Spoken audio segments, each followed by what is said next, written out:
I'm just waiting for Lindsay to join us. She will be our special teacher guest featured today. And I think I see her coming on right now. Hi, everybody. Thank you for joining in. We're just waiting for Lindsay to connect. Hi. And I see her. How are you doing, Lindsay? I'm good. How are you? I'm good. I'm taking advantage of this weather finally.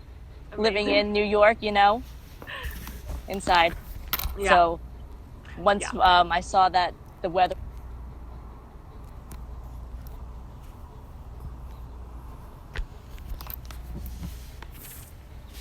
Hi, everybody. I'm Patty, here doing our Lastics live chat on Thursdays at 3. And I'm just waiting for Lindsay to join us. She will be our special teacher guest featured today. And I think I see her coming on right now. Hi, everybody. Thank you for joining in. We're just waiting for Lindsay to connect. Hi. And I see her. How are you doing, Lindsay? I'm good. How are you? I'm good. I'm taking advantage of this weather finally. Living Amazing. in New York, inside. Yeah. So once Yeah. I saw that the weather was the weather, I was like, I need to be outside. Oh my God. Yeah, it looks gorgeous where you are. Oh, thank you. Nothing like some greenery, right? Oh yeah, it always helps.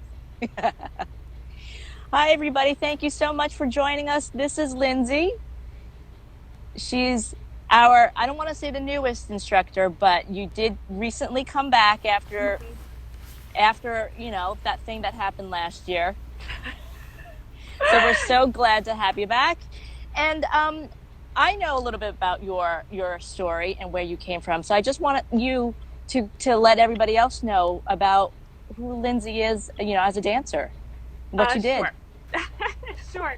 Uh, well, I moved to New York 14 and a half years ago.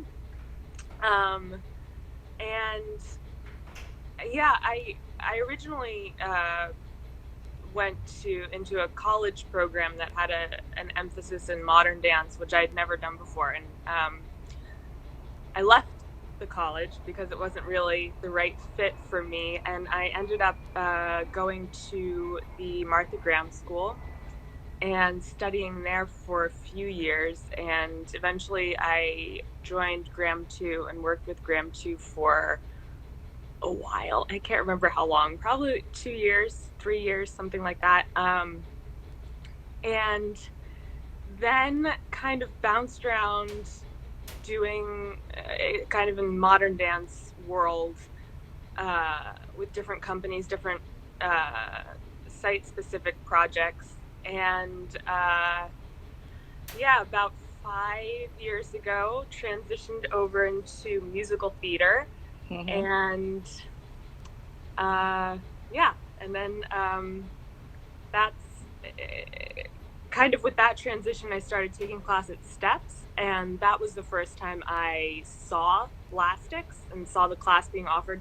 I didn't know anything about it, but I figured I would give it a shot because I was free at that time, and um, yeah, I took the first class, and I was pretty much hooked right from that because it felt so good. I mean, uh, yeah, I'd taken stretch classes in the past, but they didn't work so well with my body. I felt that I was just reinforcing habits that I already had and kind of getting looser in the places that I already had a lot of flexibility. Um, and so Lastics, yeah, right from the start, I just felt the balance of the flexibility and the Right. flexibility and strength, which for me made sense as a dancer because it worked with proper alignment, and yeah, so that's kind of a short version of my life.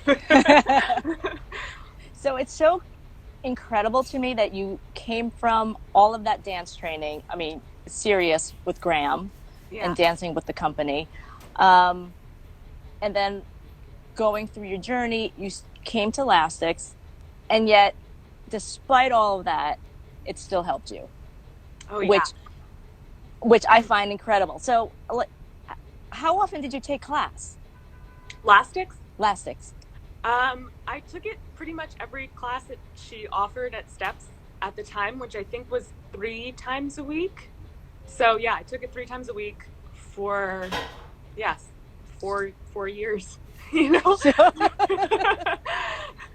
oh my god. So it's like completely in your body at this point. Well, I think what's really in me is what she's the skeleton of what she's built and what she's looking for, and the ways that the stretches work. I think definitely in teaching, there's so many things that I've found um, that I wasn't aware of before when I was just taking the class, and it was, I mean, now, yeah, it's been weird with the pandemic, but it was always great to get into her classes because she's always, changing and adding new things and refining Yes. things. And I think that's what I loved about and love about it too, is that it continues to grow. Right. Absolutely. Which is, um, I love that in her classes, like you said, it changes. And even for her, she'll say, oh, if I, you know, move this way, excuse me, I'm outside, everybody, just so you might hear some cars honking, things like that. But right, so what I love about it is that she will discover something new, and then in that class when you could take it with her, um, she'll pass that along, which is Right. which was what you guys as instructors can do in your classes right now. Yeah. Yeah. So Definitely. so tell me, so after as a student of hers, you're now teaching. Hmm. So what would you say is different now from being student to instructor? Like what do you offer in your classes as an instructor? Um, well, I think personally, I've had a lot of alignment obstacles to overcome uh, throughout my career and my training. And I think that by working through them with Donna and just, with other teachers and by myself, I think I've learned a lot about um, just different modifications that will allow everybody to get the stretch that she's looking for. Even if, you know, like there's one stretch for like the back of the hip where you have to start with your like sitting cross-legged, and Oh or yeah. even like with a knee stack. I couldn't do that for a long time, and it's still difficult for me, but I kind of worked with her on finding something else that could allow me to get that stretch, and eventually, it started opening up. So I think that's something that interests me is figuring out what a person needs to do or what they need to tweak to get the stretch and to get the benefit. And yeah, just trying different things. Yeah. Right. So, which is to me, which is why I mean, of course, I've worked with Donna for a long time, and